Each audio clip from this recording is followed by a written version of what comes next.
Table पर रखी 500-500 की गड्डी देख रहे हैं आप? ये कोई छोटी मोटी रकम नहीं, बल्कि लाखों रुपए हैं। और ये रकम किसी नेता के घर से छापेमारी से नहीं, बल्कि दूसरों के घरों में भ्रष्टाचार के खिलाफ छापेमारी करने वाली ईडी अफसर के घर से मिले हैं। अब पूरा माजरा क्या है और इस नोटों की गड्डी की कहानी क्या है, ये जान लेते हैं। राजस्थान में चुनावी हलचल के बीच बीते दिनों ईडी ने कांग्रेस के प्रदेश अध्यक्ष गोविंद सिंह डोटासरा के ठिकानों पर छापेमारी की थी। इसके बाद सीएम अशोक गहलोत के बेटे वैभव गहलोत से फेरा से जुड़े मामले में पूछताछ की थी। अब राजस्थान एसीबी ने ईडी के एक अधिकारी के खिलाफ एक्शन लिया है। ईडी के अधिकारी पर आरोप है कि उन्होंने बिचौलिए के जरिए 17 लाख रुपए की रिश्वत मांगी थी।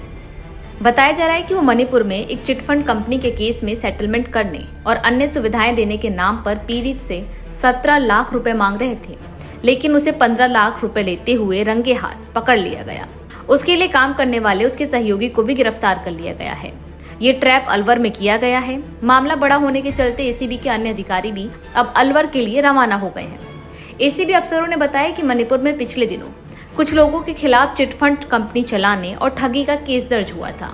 इस केस में पीड़ित से ईडी वाले रुपए मांग रहे थे। पीड़ित ने एएसबी अफसरों को बताया कि ईडी अधिकारी नवल किशोर मीणा और उनके सहयोगी कर्मचारी बाबूलाल मीणा उनसे रुपए मांग रहे थे। चिटफंड कंपनी के केस में उनकी संपत्ति अटैच नहीं करने के एवज में ये रुपए मांगे जा रहे थे। केस को भी रफा दफा करने की बात कही जा रही थी।